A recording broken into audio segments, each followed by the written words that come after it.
Isang birthday celebration ang nauwi sa nakamamatay na pananambang na naitala sa kamera. Binabaril na nila si Charles Mayon. Makikita mong siya ang pasahero sa sasakyang tumatakas. Ayon sa mga piskal, ito ay isang planadong pagpatay na sinasabi nilang hindi mangyayari kung walang taong sumusubaybay sa bawat galaw ng biktima.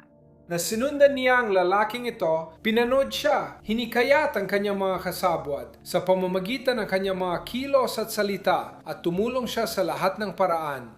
At pagkatapos ng lahat, ginawa niya ang lahat ng kanyang makakaya upang ipagtanggol ang sabwatan na ito. Kapag turn na ng akusada na ilahad ang kanyang panig, iginiit niyang siya ay inosente. May kinalaman ka ba sa pagpatay kay Charles Jones? Hindi, wala akong kinalaman. May nagsabi ba sa'yo tungkol sa plano na patayin si Charles Jones noong pumunta ka sa Tampa? Hindi, wala silang sinabi. Ngayon, kailangang magdesisyon ng hurado kung isa lang ba siyang natatakot na kasintahan na nadamay lang o kasabot siya sa isang nakamamatay na sabwatan. Kami, ang hurado? Narito ang aming natuklasan para sa unang bilang. Welcome sa episode ng Babaeng Kriminal. Ako si Elizabeth Milner.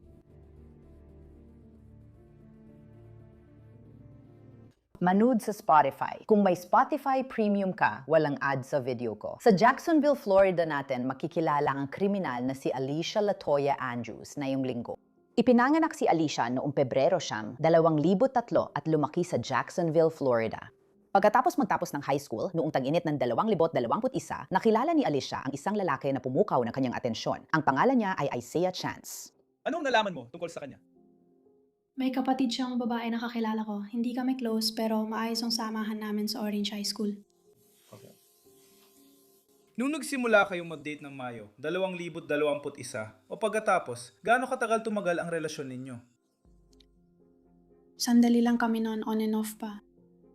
Ayon kay Alicia, sobrang kontrolado siya ni Isaiah sa buong relasyon nila. Siya ang nadidikta kung anong damit ang susuotin niya, pati na rin kung ano ang ipopost niya sa social media. Sabi ni Alicia, minsan nananakit ng pisikal si Isaiah. Parang minamanipulahan niya ako. Gusto ko umalis pero ayoko rin. Sa totoo lang, di mo maiintindihan kung di mo naranasan. Hindi madaling umalis, lalo na bata pa ako. Sinasabi niya na walang may gusto o makakagusto sa akin. At gumagawa siya ng mga ganitong pahayag. At parang, sige na lang, kaya natiis na lang ako. Ang kanilang paulit-ulit na hiwalayan at balikan ay tumagal ng ilang taon, pero tuluyan itong nagbago noong Hunyo 23, 2024. Sabi ni Alicia, gusto ng boyfriend niyang si Isaiah maglakbay sa Tampa, Florida na mga 3 oras na biyahe sa timog ng Jacksonville. Gusto rin ni Alicia sumama pero hindi sila naglalakbay ng sila lang. Gusto rin ni Isaiah na isama ang kanyang nakababatang kapatid. Ang pangalan niya ay Sean Gathright. Sumakay sa kotse sina Alicia, Isaiah at Sean. Habang nasa daan, huminto sila sa isang gasolinahan at sa isang apartment complex kung saan nakilala nila ang 2 pang lalaki, sina Davion at Rashad Murphy.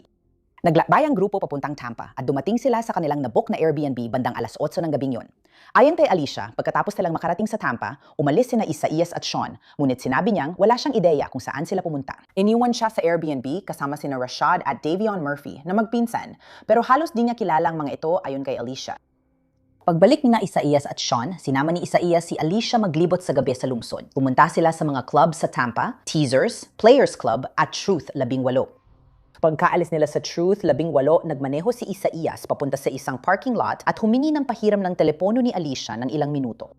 Habang paalis, sabi ni Alicia na may narinig siyang parang putok ng baril pero hindi niya ito pinansin. Bumalik na sila ni Isaiah sa Airbnb. Kinabukasan, bumalik sila sa Jacksonville. Kinagabihan habang nasa Tampa ang grupo, nagbalita ng pamamaril sa La Quinta Hotel doon. Ayon sa pulisya, maraming nabaril kasama ang rapper na si Julio Fulio Charles Jones mula Jacksonville. Si Julio Fulio lang ang nasugatan ng malubha at idineklarang patay sa ospital. Iniimbestigahan na yon ng mga autoridad sa Tampa ang kanyang pagkamatay bilang homicide. Sa Jacksonville, naalala ni Alicia na sa social media niya narinig ang balitang pagkamatay ni Julio Fulio at tumatak sa kanya ang lugar ng pamamaril. Nakilala mo ba ang hotel? Oo. At nang nakita mo yon sa social media mo, ano ang naisip mo? Ibig kong sabihin, nalito ako. Parang siguro yung ang narinig ko. Sikat si Julio Fulio sa Jacksonville, hindi lang dahil sa musika niya. Ayon sa pulisya, si Julio Fulio ay miyembro ng Six Block Gang, grupong matagal ng sangkot sa mapanganib na gantihan laban sa karibal na ATK. Ang alitan ay hindi lang naganap sa kalsada, kundi pati na rin online. Diss track, Instagram Live, pang-asar sa namatay na kaibigan. Iniisip ng investigador na nasa digital na ebidensya ang susi kung sino ang gustong patayin si Julio Fulio. Kinuha nila ang surveillance footage, sinuri ang cellphone at social media, at tinukoy ang mga nagbiyahe mula Jacksonville papuntang Tampa noong weekend ng pagpatay. Pagkatapos, noong Hulyo 27, 2020 kumatok ang mga investigador sa harap ng pintuan ni Isaiah Chance. Itasan kami! Itasan kami! Sige, Chloe, lumakad ka papunta sa akin. Tara na. Vito, dito. Lumakad ka dito. Tara na. Salamat! Ooh! Medyo kakaunti. Hoy! Itaas mo ang mga kamay mo at lumapit ka sa akin! Hoy! Dito! Halika, bata. Dito ka. Natamaan ka ng malupit. Itaas ang kabok lumoy! Jacket! Umatras ka! Sige, lubuhod ka! Ilagay ang mga kamay mo sa likod mo! Manatili dyan! Huwag gumalaw!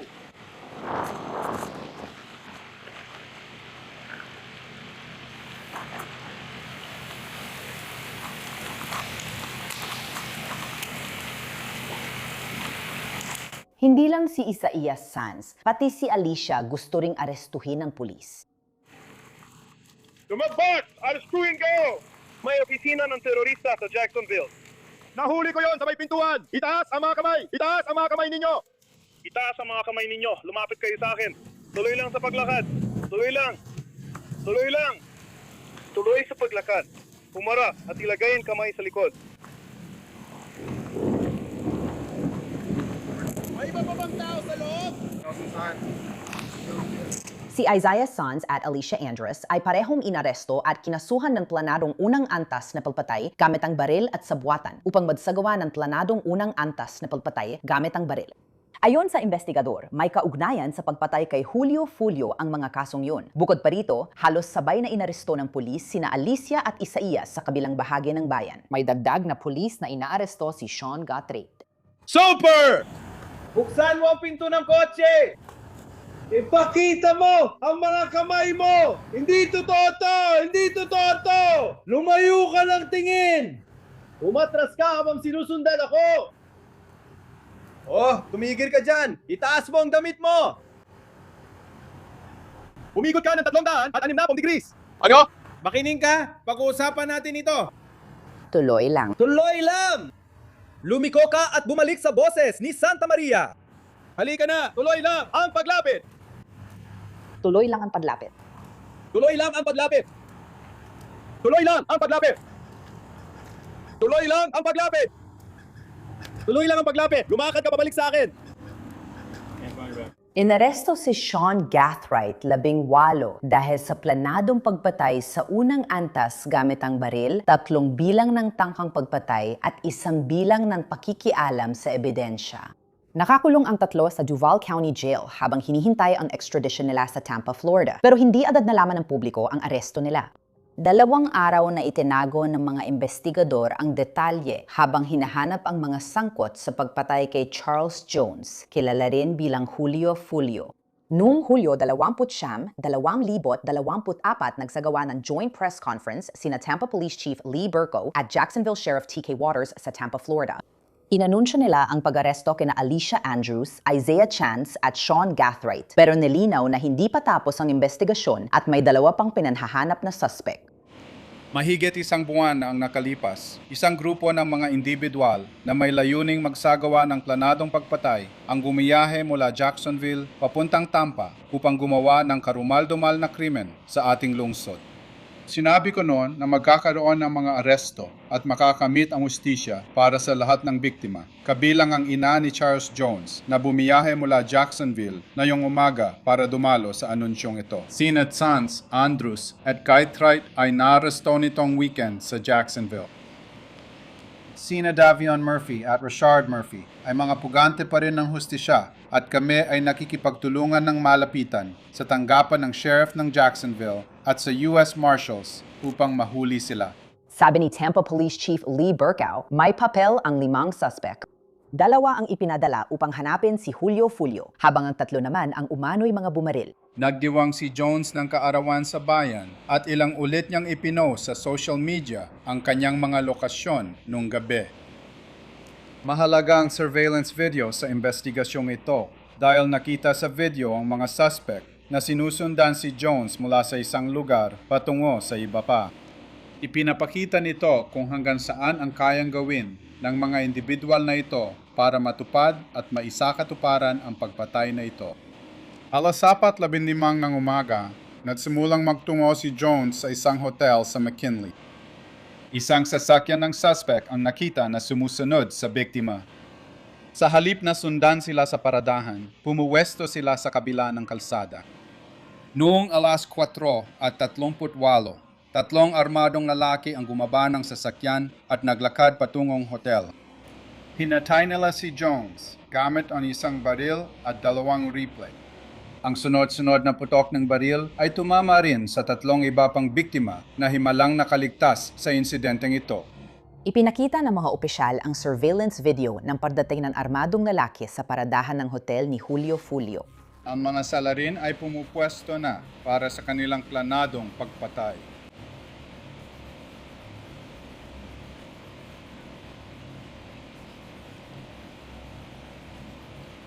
Binabaril na nila si Charles ngayon. Makikitang siya ang pasahero sa sasakyang umaandar at pilit tumatakas. Patuloy pa rin siyang binabaril. Siya ang pasaherong nasa unahan sa kanang bahagi ng sasakyan. Malinaw sa video na iyon kung ano ang balak nilang gawin at kung ano ang kanilang pinlano. Ang investigasyon ay nagpakita kalaunan na ang 3 armadong bumaril ay sina Sean Gaithright, Rashard Murphy at Davian Murphy. Ayon kay Hepe Burkhoff, inimbestigahan ng mga detektib ang kaso gamit ang plaka readers, surveillance footage at cellphone records. Ang ebidensyang iyon ang tumulong sa kanila na matunton ang mga sasakyan na sa huli ay nagugnay pabalik sa mga suspect. Pagkatapos, ibinunyag ng mga investigador kung ano ang pinaniniwalaan nilang motibo sa pagpatay, isang matagal ng alitan sa pagitan ng mga gang. Naniniwala ang mga detektib na nagtulungan ng ATK at ang 1,200 para targetin si Jones bilang bahagi ng nagpapatuloy na alitan sa Jacksonville. Gusto kong magbigay ng malinaw na mensahe sa kahit sino na ang lungsod ng Tampa ay hindi ang lugar para ayusin ang inyong alitan. Kakasuhan kayo. Arestuhin kayo at kakasuhan kayo sa abot na makakaya ng batas. Bukod pa dito, kung miyembro ka ng gang, walang tinatawag na immunity sa pamamagitan ng pananahimik dahil hahanapin ng aming mga investigador ang ebidensyang kailangan para arestuhin at panagutin ang lahat. Ibinunyag ng mga investigador na si Isaiah Chance ay isang dokumentadong miyembro ng ATK na nangangahulugang Aces Stop Killers. Si Rashard Murphy naman ay isang dokumentadong miyembro ng gang na 1,200. Ayon sa investigador, ang pinsan niyang si Davion Murphy ay dokumentadong miyembro ng gang na 1,200. Hindi tiyak kung miyembro ng gang sina Alicia Andrews o Sean Gaithright, pero sinabi ng mga opisyal na pananagutin ang lahat ng suspect kahit hindi sila ang bumaril. 5 tao ang kinasuhan ng pagpatay at nakakabahala ang antas ng kanilang pagpaplano at koordinasyon. Malinaw na iisa lang ang layunin nila sa pagpunta sa Tampa, at iyon ay ang pumatay. Huwag ring kalimutan ang mga inosenteng biktima at ang mga mahal nilang naiiwan sa bawat pagpatay. Julio Fulio ang tawag ng tagahanga sa kanya, pero Charles siya sa kanyang ina. Kinabukasan ng press conference, inaresto si Rashard Murphy. Makikita sa video ng Jacksonville Sheriff's Office na nililigiran ng pulis at SWAT ang isang apartment complex na pinagtatagwan umano niya. Sa huli, sumuko si Rashard pero hindi pa rin natagpuan ang pinsan niyang si Davion. Hindi natagpuan ng mga pulis si Davion Murphy hanggang Enero ng 2025 matapos siyang magtago ng 6 na buwan. Ayon sa tanggapan ng Sheriff ng Jacksonville, inaresto ng gang unit at US Marshals ang 27 anyos matapos siyang matapuang nagtatago sa isang apartment complex sa Jacksonville. Dinala sa Tampa, Florida ang 5 akusado at nakakulong ngayon sa Hillsborough County Jail habang naghihintay ng paglilitis. Si Alicia Andrews sana ang unang lilitisin sa 5 sa Enero ng 2025. Nagsumite ng mosyon ang depensa na isantabi ang karapatan sa mabilis na paglilitis dahil buntis si Alicia kay Isaiah. Sa kanilang motion, sinabi umano ng kanyang mga abogado na ang takdang araw ng panganganak niya ay Pebrero 16, 2025 manganganak siya. Makalipas ang ilang buwan, noong huling bahagi ng Oktubre, 2025, sumailalim na sa paglilitis si Alicia. Sabi ng prosekusyon, hindi lang siya sumama sa biyahe papuntang Tampa.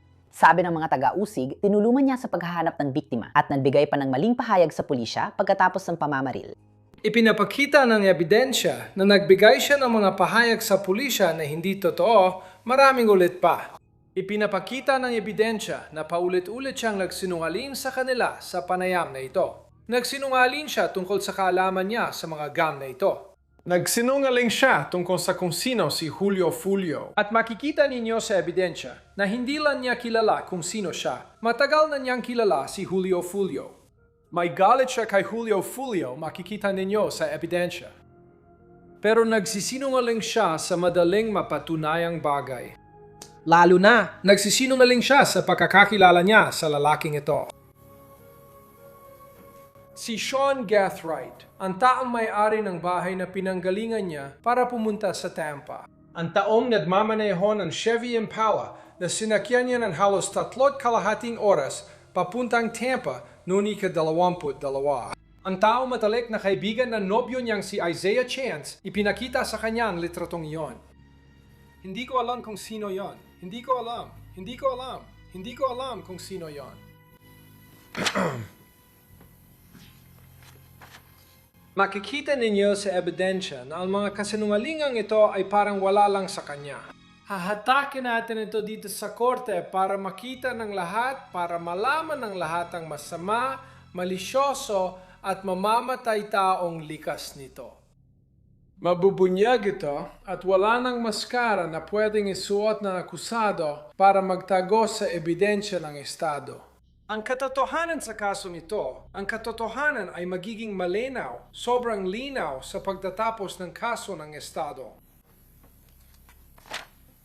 Walang Uber driver na maghihintay para dalhin si Binibining Andrews palayo para takasan ang inyong hatol kapag napatunayan ninyong siya ay nagkasala. Nagkasala ng pakikipagsabuatan sa 4 na lalaking ito at napatunayang pangunahing sangkot sa first-degree murder. At makababayan, ang ebidensya ng Estado ay magpapakilala sa bawat isa sa inyo sa kaibuturan ng inyong puso na iyon ang katotohanan na siya ay nakipagsabuatan sa kasuklam-suklam at napakasamang malamig ang dugong pagpatay na ito. Na sinundan niya ang lalaking ito, minanmanan siya, hinikayat ang kanyang mga kasamang akusado sa pamamagitan ng kanyang mga kilos at salita, sinubukang maghanap ng matutuluyan na tumulong siya sa lahat ng paraan. At pagkatapos ng lahat, ginawa niya ang lahat ng kanyang makakaya upang ipagtanggol ang sabuatan na ito. Ipinagtatanggol ng depensa na walang alam si Alicia sa planong pagpatay kay Julio Fulio ng kanyang nobyo at mga kasamang akusado. Nung weekend, napatay si Charles Jones. Si Alicia Andrews ay nasa isang weekend trip kasama ang kanyang nobyo na may iisang layunin lang ang makasama ang kanyang nobyo. Pangalawa, si Alicia Andrews ay hindi kasapi ng anumang gang. Pangatlo, maliban sa kanyang nobyo, hindi kilala ni Alicia Andrews ang kahit sino sa mga lalaking yon sa grupo at wala ni isa sa mga lalaking yon ang nakakakilala kay Alicia Andrews. Sa totoo lang, kung merong sabuatan, hindi ito alam ni Alicia Andrews dahil hindi siya kabilang sa grupo. Hindi alam ni Alicia Andrews na balak ng mga lalaking ito na pumatay. Hindi. Walang kahit anong ebidensya maliban sa dumating si Alicia Andrews sa Tampa para makasama ang kanyang nobyo. Ang grupo, lahat sila sa grupo, pinatay ang kanilang mga cellphone maliban kay Alicia Andrews. Lahat sila ay nagsuot ng itim na kasuotan. Hindi lang si Andrews. Kung tama ang estado, lahat sila ay pumasok sa likurang pinto ng Airbnb. Hindi si Alicia Andrews. Lahat sila ay may dalang baril. Sa party, maliban kay Alicia Andrews. Si Alicia Andrews pala ang may gawa ng lahat ng iyon, na may isang layunin lang. At iyon ay makasama ang kanyang nobyo, hindi sumama sa grupo ng mga lalaki na nagplano na patayin si Charles Jones. Ang malalaman ninyo ay wala talagang kaalaman si Alicia Andrews, na ang apat na lalaking ito ay nagplano na patayin si Charles Jones. At ang dahilan kung bakit wala siyang kaalaman ay dahil hindi siya kabilang sa grupong iyon. Hindi siya isinama sa usapan dahil hindi siya kabilang sa grupo. Itinatanggi ni Alicia ang koneksyon sa mga gang habang naririnig ng hurado ang testimonya ng kanyang kaibigan na saksi ng estado. Hindi ipinakita sa publiko ang kaibigan, pero ayon sa kanyang testimonya, nabanggit ni Alicia dati na may koneksyon si Isaiah sa gang sa Jacksonville. Nabanggit ko ba sa'yo? Ako si Alicia Andrews, na miyembro ng gang si Isaiah Chance. Nabanggit niya na may sismis na miyembro siya ng gang. At kailan niya yon nabanggit? Kailan nangyari ang pag-uusap na yon? Bago ba yon ng Hunyo ng 2024? Bago mag-Hunyo 24 yun, pero di ko alam ang eksaktong petsa. Naalala mo ba kung anong gang iyon? Naniniwala akong NHG yun. Sige, ganun ba yon sa Joe, Jacksonville, Florida? Ugeng yun. At ikaw, na nakatira sa Jacksonville, Florida, ay kilala mo si rapper Julio Fulio o Charles Jones, ang biktima sa kasong ito. Tama ba? Tama po yun. At matagal mo nang kilala ang pangalang iyon. Tama ba yon? Tama po yun. Sabi ng kaibigan ni Alicia, noong high school pa lang sila, ramdam na nila ang epekto ng gang wars sa Jacksonville na posibleng nakaapekto sa pananaw ni Alicia kay Charles Jones, na kilala rin bilang Julio Fulio. Balikan natin ito nung nag-text siya sa'yo. Sandali lang, kasi parang si Fulio ay nagsasalita tungkol kay Therese at sa mga kaibigan niya. LMAO. Hindi ko siya gusto. Ano ang tinutukoy niya sa pamamusap na ito? Si Fulio ay nagpo-post tungkol kay Therese sa social media. Sa social media. Sinabi niya, sinusubukan kong pagsamahin ang mga impormasyon. Sinabi niya sa'yo, yun si Fulio, nagre-recruit ng maraming tanga na handang mamatay. Iyon ba ang sagot mo sa kanya? Ooh. At ano ang ibig mong sabihin na siya ay nagre-recruit ng maraming tao? Well, ito ay isang bagay na talagang alam ng buong syudad at lahat ay nagsasabi. Parang hindi lang ako ang nagsabi niyan. Maraming tao sa syudad na ito ang nagsabi niyan na parang marami siyang nare-recruit na taong handang mamatay para sa kanya. Ibig sabihin, marami siyang mga taong sumusunod sa kanya. Nasa likod niya, handang isugal ang buhay nila para sa kanya. Malaya pa rin siya at namumuhay ng normal. Kasama ba siya sa 6th Block? Tama. Paano nakilala ni Therese si Fulio? Magagrupo sila dati, tapos laghiwalay din sila. 6th Block. Marami kasi sa 6th Block, kaya masasabi mo na oo, sa panig siya ng 6th Block. Nag-iba ang kaso ng persekusyon sa ikapitong araw ng paglilitis ng panungin ng abogado ni Alicia, si Detective Juan Ramos, sa cross-examination. Sa cross-examination, inamin ng detective na kulang ang ebidensya laban kay Alicia. Magandang umaga, Detective Ramos. Magandang umaga po, sir. Sige, kaya walang ebidensya na noong panahong sinusubukan ni Alicia Andrews na mag-book ng Airbnb. Alam niya ang tungkol sa anumang plano ng pagpatay kay Julio Fulio. Tama ba yon? Mukhang haka-haka lang. Pwede siyang sumagot kung alam niya. Dun ba nung oras na nag-book siya nito nung Biyernes? Tinutukoy mo ba ako ngayon? Na nagpadala siya ng mensahe sa taong iyon sa Instagram noong oras na yon. Hindi ko alam kung ano ang iniisip niya nung ipinadala niya ang mensaheng iyon. Sige, walang sulat mula kay Alicia Andrews na nagsasabing alam niya ang plano ng pagpatay. Tama ba? Tama po, sir. Walang nakalalasong mensahe sa kanyang telepono na nagsasabing alam niya ang tungkol sa plano ng pagpatay kay Julio Fulio Charles Jones. Tama ba yon? Sa detalye, wala po. Sige po. Kapag sinabi mong sa detalye, wala po. May kahit maikling mensahe ba sa kanyang telepono na nagsasabing alam niya ang planong patayin si Julio Fulio Charles Jones? Alam ko po ang mga mensahe na humiling siya ng kamatayan ni Ginoong Jones. Meron bang indikasyon sa mga menseng iyon, 4 na taon bago nangyari ang pagpatay, na alam niya na mamamatay si Charles Jones sa Hunyo sa ika-23 ng taong 24? Wala. Wala kang siguradong paraan para malaman kung alam niya mapapatay si Charles Jones, tama? Bilang kabuuan ng mga ebidensya sa buong kaso, oo. Alam mo? Ang ebidensya ay magtuturo sa kanyang kaalaman sa pagkakasangkot sa krimen. Ang kanyang partisipasyon. Kaya ang testimonya mo ngayon may ebidensya. Sa kabuuan ng ebidensya, sinasabi mong tiyak mong alam ni Alicia Andrews na mamamatay si Charles Jones. Walang ebidensya kundi detalyadong pag-amin ang makakapagsabi sa akin ng nangyayari sa isipan ng tao. Kaya may hinuha o lohikal na konklusyon base sa lahat ng ebidensyang nakuha namin sa kasong ito. Kaya gumagawa ka ng mga palagay. Ito ay ebidensya. Pagkatapos ng testimonya ni Detective Ramos, natapos ang prosekusyon at ipinasa ang kaso sa depensa. Unang beses nagkwento si Alicia Andrews nang panig niya matapos maaresto, humarap siya sa hukuman para ipagtanggol ang sarili. Sige, Bilibiling Andrews, may 2 kaso laban sa'yo. Ang una ay murder sa unang antas at ang isa pa ay sabuatan para gumawa ng murder sa unang antas. Alam mo ba na mamamatay si Charles Jones noong ika-23 ng Hunyo, 2024? Hindi ko alam. May kinalaman ka ba sa pagpatay kay Charles Jones? Hindi, wala akong kinalaman. May nagsabi ba sa'yo tungkol sa plano na patayin si Charles Jones noong pumunta ka sa Tampa?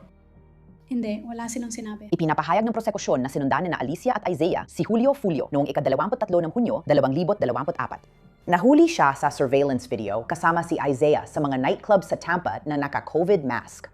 Pero sabi ni Alicia, may partikular na dahilan kung bakit siya nakasuot ng mask. Muntis ako noon, kaya ayaw kong makaamoy ng usok at gusto kong maiwasan ang anumang problema sa kalusugan. Nagmaskara ka ba para itago ang pagkakakilanlan mo? Hindi. Ayon sa mga ulat, sinabi rin ni Alicia ang katulad na kwento. Sa kanyang panayam sa pulisya, iniulat na inamin niyang nagsuot siya ng maskara sa loob ng club dahil nag-aalala siya para sa kanyang dinadalang anak. Pumunta ka pa ba sa ibang lugar pagkatapos noon? Oo. Saan ka pumunta pagkatapos noon? Katotohanan labing wala. Nung panahon na yon, alam mo ba na Truth 18 ang pangalan nito? Hindi. Alam mo ba kung sino ang naroroon? Hindi. Tinanong mo ba si Isaiah Sanz kung pupunta siya sa Truth 18? Hindi, siya ang pumili nun. Nagtanong ba siya ng permiso sa'yo para pumunta doon? Hindi. Pagdating mo sa katotohanan, 18, anong gagawin mo? Umupo muna kami doon, tapos saka kami lalabas. Naglakad na lang siya. Nasa kanya pa rin ang telepono ko, kaya sumunod na lang ako sa kanya. Alam mo ba kung may kinausap siya habang hawak niya ang telepono mo? Oh. Ano? Alam mo ba kung anong app ang ginagamit niya para makipag-usap sa ibang tao? Hindi, nung panahon na yun, hindi ko alam. Alam mo ba kung may kuusap siya sa FaceTime? Naniniwala akong FaceTime yun dun sa club nung isang beses. Sa Truth 18? Oh. Ayon kay Alicia, matapos nilang umalis ni Isaiah sa Truth 18, nagmaneho si Isaiah papunta sa parking lot ng University of South Florida. Bumaba si Isaiah at tumawag gamit ang telepono ni Alicia. Naisip mo bang kakaiba yung ginawa niya? Oh. Alam mo ba noon na baka sinusubukan niyang pumatay ng tao? Hindi ko alam. Sinabi ba niya yun sa'yo? Hindi. Pagkatapos niya bumaba ng kotse, gaano siya katagal nawala sa kotse? Sa tingin ko, ilang minuto lang yon, hindi mahaba o paikot-ikot. Nagpatotoo si Alicia pagbalik ni Isaiah sa kotse. Hindi niya alam sasabihin. Biglang nagmaneho si Isaiah ng mabilis at tumawid sa pulang ilaw. Uy, anong tumatakbo sa isip mo noon? Bakit siya nagmamaneho ng parang baliw? Nagsalita ka ba sa kanya noon? Oh, sabi ko, saan ka pupunta? Tiningnan mo ba siya? Oh. At ano ang ginagawa niya? Hawak lang niya ang phone habang nagmamaneho. May kinakausap ba siya? Wala. Bakit niya hawak ang telepono? Sa tingin ko, may binabasa siyang mensahe. Nung oras na yon, alam mo ba kung anong ginagawa niya? Hindi. Alam mo ba kung saan siya pupunta? Hindi. Sinabi ba niya magbantay ka sa kahit sino? Hindi niya sinabi. Sinabi ba niyang tukuyin kung nasaan si Julio Fulio? Hindi nga kailangan sinabi sa akin yun. Sage, at gaano ka katagal sa loob ng paradahan na yon? Mabilis lang talaga. Umikot lang siya. Sige. Lumabas ka ba ng kotse at may kinausap siya? Hindi. Lumabas ka ba ng kotse at may kinausap? At pagkatapos mong umalis sa paradahan na yon, ano ang nangyari? Umalis siya at nagmaneho sa parang 2 kalyang layo. Sige, okay lang. May naririnig ka? O may narinig ako mga putok. Sige, ikwento mo yung mga putok na narinig mo. Parang ang dami. Tinina ko siya na parang narinig mo yun pero di niya ako pinansin kaya di na lang ako nagsalita. Pagkatapos nun, anong nangyari? Nagantay siya sandali tapos umalis na siya pabalik sa Airbnb. Sige, sa mga oras na yon, anong tumatakbo sa isip mo? Maraming putok akong narinig kaya hindi ko alam ang nangyari. Kung may nagpaputok lang sa ear o may pinaputukan. Alam mo ba na may namatay? Hindi. Nagpatotoo si Alicia pagbalik nila sa Airbnb at napansin niyang may kakaibang kilos ang lahat. At nung pumasok ka sa loob, anong nakita mong ginagawa nila? Ang ibig kong sabihin, nakaupo lang sila. Isa sa sofa, isa sa pagkainan, sa tingin ko. Nakaupo lang sila doon, mukhang pagod at amoy pawis. Umakyat na lang ako sa itaas. Siege, may nakita ka bang mga baril nung pumasok ka sa loob? Hindi, wala akong nakita. May nakita ka bang rifle o baril? Wala, sige. Nauna ba silang dumating sa bahay kaysa sa'yo? Oo. Pag akyat mo sa itaas, ano ginawa mo? Napalit ako ng damit, bumalik sa kama. Kinabukasan, sumakay sila ni Isaias ng Uber pabalik ng Jacksonville dahil may pupuntahan pa si Sean na naghatid sa kanila.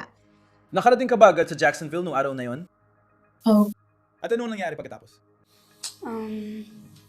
Lumabas kami ng kotse, sumakay ako sa kotse niya. Ibinaba niya yung lalaki nasa likod para kay Rashad sa pinanggalingan nito. Sige, tinulungan ba kayo ng Uber driver sa mga bag ninyo? Oo. Kinabukasan matapos kayong mag-nightclub, nagbukas ka ba kahit sandali ng social media? Nagbukas ako pero wala akong ginawa. May nakita ka ba sa social media?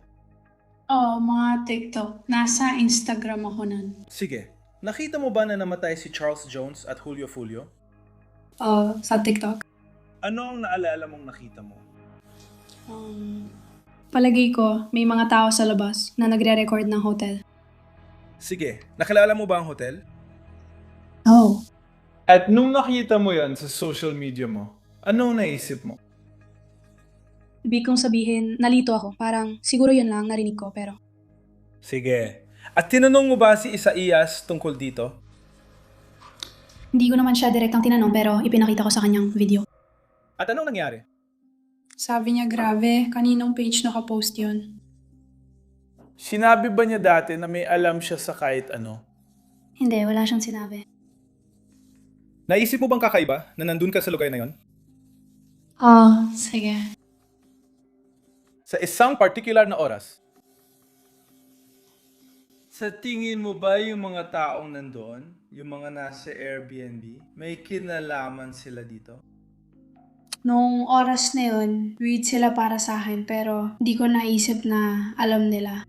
Hindi ko naman sila personal na kilala para masabi kong sila ay mamamatay tao. Parang hindi talaga. Ayon kay Alicia, unang beses siyang kinausap na muna investigador na iniinteroga siya at agad niyang naramdaman ang pressure na sagutin sila. Habang nasa loob ka ng interrogation room, naramdaman mo ba ang kahit anong pressure? Hindi nung una pero kalaunan. Bakit? Pinapatungan niya ang sinasabi ko at sumisigaw siya. Kaya parang naipit ako sa 2 lalaki. Young detective, nakayuko ba siya sa harap mo? Oo. Sa tingin mo, tinatakot ka ba niya? Oo. Anong klaseng pagbabanta ang ginawa niya? Sabi niya, hindi ko na raw makikita ang anak ko. Makukulong daw ako habang buhay. Sabi niya, hindi na raw ako makakalabas, magpa-manicure o magpaayos ng buhok. Marami pa siyang sinabi. Kapag lagi ka niyang tinatanong, alam mo na ang gusto niyang malaman. Oo. Tinatanggap ba niya ang sinasabi mo? Hindi. Meron ba? Tanong, naiinis ka ba kapag di tinatanggap ang sinasabi mo? Oo. Ipinapakita mo ba ang pagkainis na yon? Hindi, parang ganito lang ako. Mananatili ang saksi. Huwag mo iiwan ang saksi. Pakiulit ang tanong mo sa ibang paraan. Ipinapakita mo ba na frustrado ka? Hindi, kinakabahan lang ako kaya ako tumatawa. Kasama mo ba siya sa loob? Oo, nandun ako. Nasa loob siya. Siya bang gumawa nito? Sa harap ng saksi. Hindi. Hindi ko alam. Natanong niyo ba siya tungkol doon? Bakit mo sinabi, tinanong mo ba siya tungkol doon? Sinong siya? Isaiah. Bakit mo sinabi yon? Ang ibig kong sabihin, siya ang dapat tanungin tungkol dyan. Lalong tumitindi ang tension kapag tinanong ng prosecution si Alicia. Hindi ka naman mukhang natakot sa interview. Natakot ka ba or hindi? Oo, natakot ako, pero nagawa kong kontrolin ang sarili ko. Sige, hindi ka natakot kay Isaiah Sanz? Hindi, wala naman siya doon, kaya bakit ako matatakot? Hindi ko maintindihan. Natatakot ka bang ibigay ang pangalan nila dahil natatakot ka kina Isaiah Chance, Davian Murphy at Rashad Murphy? Pinoprotektahan mo ba sila nun? Hindi ko masasabi na ginagawa kong alinman doon. Ibig kong sabihin, naintindihan mo naman na tungkol ito sa isang gang. Babae ako, ayoko masangkot sa gitna nito, kaya hindi ko sinagot yun. At hindi ko rin sigurado kung may ginawa sila nung panahon na yun, kaya hindi ako nagsalita ng kahit ano. Sabi ni Alicia, nag-enjoy lang sila ni Isaiah sa nightlife. Pero ayon sa prosecutor, hindi sila tumagal sa club at hindi rin nakabihis para dito. At sa araw na kayo ay magka-clubbing dahil yun ang layunin, di ba? Mag-clubbing, di ba? Lumabas at mag-enjoy. Medyo biglaan ng palagayon, kaya Nakita mo ba ang suot niya? Suot niya yun kahit Hunyo sa Tampa, di ba? Nakaabong hoodie siya na nakataas talaga ang hood at may suot na COVID mask. Para mag clubbing. hindi ka naman talaga lumalabas, kaya hindi ko alam kung anong karaniwan mong sinusuot. At ano ang suot mo noon? Nagsuot ako ng mong na jacket, sa tingin ko. Nakaasol akong pantalon at karaniwang damit. Ganyan ka ba talaga magdamit pag gagabihin sa club? Ibig ko sabihin hindi. Nakagres ako nung dumating, pero nung may ibang tao, tinanggal ko agad. Kaya kung ano nakita mong suot ko, yun din suot ko papunta McDonald's. Sa kotse lang kami nagstay. Kaya hindi lang ako nagpalit. Ibig kong sabihin, yun lang ang nanatili kong suot. Matapos tumestigo si Alicia Andrews, natapos ng depensa at naghahanda na ang magkabilang panig para sa huling argumento sa harap ng hurado. Nandun sila para sa isang layunin at yon ay upang makita ang biktima. Kitang-kita sa video na yun talaga ang nangyari. Naglalakad siya nang wala pang isang talampakan ang layo mula sa kanya sa buong oras na nakikipag-usap siya sa telepono. Hindi ka paniwala na hindi niya narinig ang bawat salitang sinabi niya. At hindi siya nagulat, hindi rin siya sumusubok lumayo sa kanya. At siguradong hindi siya nabigla dahil alam na niya ito. Lahat ng pag-uusap tungkol sa sabwatan ay nangyari bago pa ang petsang nakasaad sa sakdal para sa sabwatang iyon. At alam mong nangyari yon. Alam mo, gamit ang sentido komun mo na ito ay napag-usapan sa maraming lugar, sa maraming pagkakataon at sa iba't ibang lugar na hindi namin kailanman isinama sa kaso at hindi rin namin kailanman maihaharap sa inyo. Tinanggihan ng pagtutol. Sige, Leng. Hindi aaminin na akusado ang ginawa niya. Sa huling pahayag, iginiit ng depensa na walang ebidensya na alam ni Alicia ang sabwatan sa pagpatay. Walang patunay na gustong patayin ni Alicia Andrews si Charles Jones. Walang ebidensya na nakipagsabwatan siya sa kahit sino sa kanila. May mga lumang mensahe si Alicia Andrews na ilang taon na. At hawak nila ang mga iyon. Libo-libong mga mensahe. Lahat ng iyon ay mula pa noong 2021. Noong high school siya, kausap niya ang matalik niyang kaibigan ng siya ay 17. Bumalik talaga sila sa simula. At ang pinakamagandang nahanap nila ay nung 17 taong gulang pa lang si Alicia Andrews sa 21, sinabi niya sa kanyang matalik na kaibigan na pangit si Charles Jones at dapat siyang mamatay. Bakit niya sinabing dapat siyang mamatay? Si Charles Jones, gaya ng narinig ninyong lahat, ay nagdulot ng maraming gulo sa Jacksonville. Ibig sabihin, gusto ba talaga niyang patayin siya? Totoo bang papatayin niya siya? Noong 17 siya, naisip niyang balang araw ay may 4 na taong sasama sa kanya, pupunta sa Tampa at papatayin siya. Hindi yon ang ibig sabihin. Komento lang yon ng isang ignorante sa murang edad. Si Alicia Andrews ay kinasuhan ng first-degree murder. Ngunit matapos 4 na oras ng deliberasyon, ibang hatol ang ibinigay ng hurado. Kami, ang hurado, ay nagpasya na ang akusado sa bilang isa ay napatunayang nagkasala ng manslaughter, isang mas magaang kasong kasama sa sakdal. Nagpasya ang hurado na ang akusado para sa bilang 2 ay walang sala. Dahil hinatulan ng hurado si Alicia sa mas mababang kaso ng manslaughter, hindi na siya haharap sa habang buhay na pagkakakulong. Nakakulong pa rin siya habang hinihintay ang hatol, ngunit ipinagpaliban nito dahil nagsumite ng apela ang kanyang mga abogado. Sinasabing may kinikilingan si Hukom Michelle Cisco laban sa depensa. Based sa dokumento ng korte, hayagan maging hindi patas si Hukom Michelle Cisco laban sa depensa. Paulit-ulit niyang iniistorbo ang abogado, tumanggi sa mga sidebar, at tinulungan ng prosekusyon sa pagtatanong ng mga saksi. Sabi ng depensa, halata raw ang asal na ito sa mga nanood sa YouTube ng paglilitis. Sa motion, iniulat nilang may kasamang komento ng mga gumagamit tukol sa sinasabing pagkiling ng hukom. Noong Enero 26, inutusan ng Court of Appeals 2nd District na alisin agad si Hukom Michelle Cisco sa kaso. Si Hukom Kimberly Fernandez ang bagong namumunong hukom sa kaso ni Alicia. Habang naghihintay ng hatol si Alicia, sabay-sabay nilipis noong Abril 26 ang dating niyang mga kasamang akusado na sina Isaiah Chance, Sean Gathright, Davion Murphy at Rashad Murphy. Lahat sila ay may intensyong mapatay si Charles Jones at lahat sila ay may ginawa para tumulong. Lahat sila ay lumahok. Lahat sila ay may ginampanang papel. At silang lahat ay nagkasala bilang pangunahing sangkot sa first-degree premeditated murder. At ang kasong ito, ang krimeng ito, higit pa sa anumang ibang bagay, ay hindi mapapasubali ang patunay na sila ay 12,200 at sila ay 80K. At ang gang enhancement na iyon ay naaangkop kina Isaiah Chance, Rashad Murphy at Davion Murphy. Na ang mga krimeng ito ay ginawa para sa layuning makinabang ang isang gang. Paano magkakaroon ng alinlangan? Nakita nyo ang mga video na yon na ipinost isang araw matapos mapatay si Charles Jones. Tapos na ang laro. Gawin mo na lang.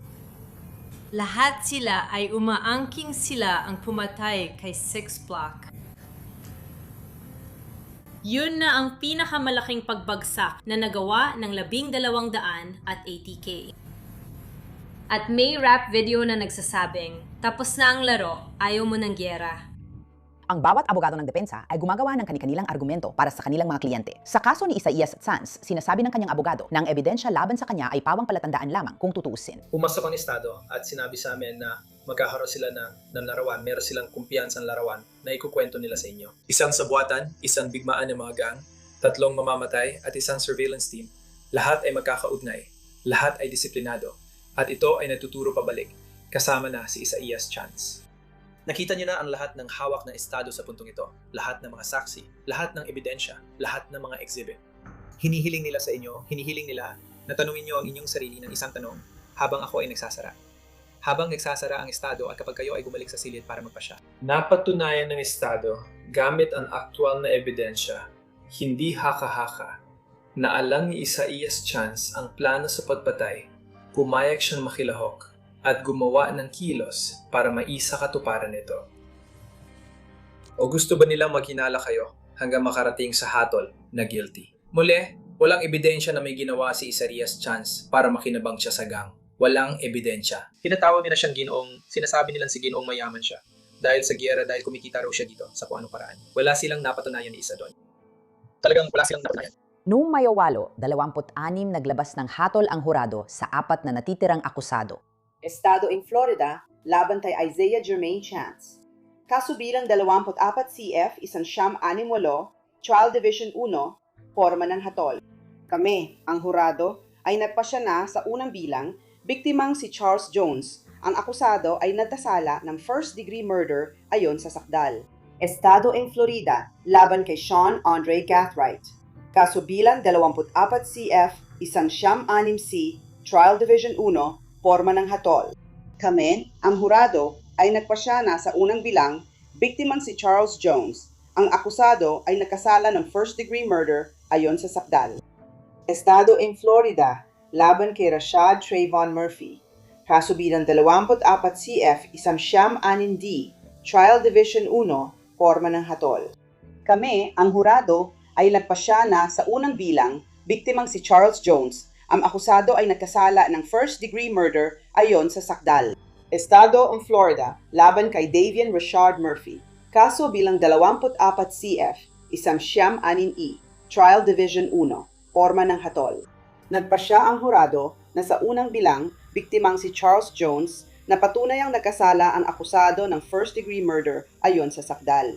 Nahaharap sa posibleng parusang kamatayan sina Isaiah Chance, Sean Gathright, Rashad Murphy at Davion Murphy. Matapos ang penalty phase, hindi pinatawan ng kamatayan ang 4 na lalaki. Sa halip, habang buhay na kulong ng walang parole ang rekomendasyon ng hurado. Matapos silang mahatulan, bumalik si Alicia Andrews sa korte para sa pagsentensya, kung saan nagkaharap sila ng ina ni Charles Jones. Ang trauma mula sa pagkawala niya ay dala-dala ko araw-araw. Walang hatol na makapagbabalik sa akin kay Charles, pero mahalaga pa rin ang pananagutan. Makikita ng pamilya ni Alicia, siya. Maari nila siyang makausap. Nakikita niya ang anak niya, pero hindi ko makita ang anak ko. Kailangan ko siyang puntahan mamaya sa sementeryo. Nais kong ipaalala sa korte na sa likod ng bawat balita ay may totoong pamilyang nagdurusa ng panghabang buhay na sakit. Mahalaga ang buhay ng anak ko. Hindi siya basta-basta lang na pwedeng itapon. Ang emosyonal na pagdurusa na dulot ng pagpatay na ito ay lampas pa sa loob ng korte at habang buhay na magmamarka sa buhay ko. Hindi nagsalita si Alicia sa kanyang pagdinig para sa hatol. Giit ng estado, mabigat ang kaso kaya dapat siyang hatulan ng pinakamabigat na parusa, 15 taon sa kulungan. Umaapela pa rin ang depensa para sa bagong paglilitis at hiniling sa korte na mabigyan siya ng kredito sa nabilanggo na kasunod ng 5 taong probasyon. Ngunit pumabor ang hukom sa persekusyon. Matapos suriin ng korte ang mga transcript, file, ebidensya, ulat ng pre-sentence investigation, argumento ng mga abogado at hatol, idineklara ng korte na guilty ang akusado at hinatulan ng 15 taon sa kulungan ng estado ng Florida. Mayroong kang 30 araw para iapela ang hatol at sentensya. Kung hindi mo kayang kumuha ng abogado, magtatalaga ang korte ng isa para kumatawan sa iyo. Sa oras ng pag-record na ito, si Alicia Andrews ay nananatili sa Hillsborough County Jail habang hinihintay ang kanyang paglilipat sa isang kulungan ng estado sa Florida. Si Isaiah Chance, Sean Gathright, Davion Murphy at Rashad Murphy ay inaasahang hahatulan ng habambuhay na kulong na walang parole sa Hunyo 26. Salamat sa pagsama sa episode na ito. Ako si Elizabeth Milner. Kita-kits ulit dito next week kasama ang isa pang babaeng kriminal.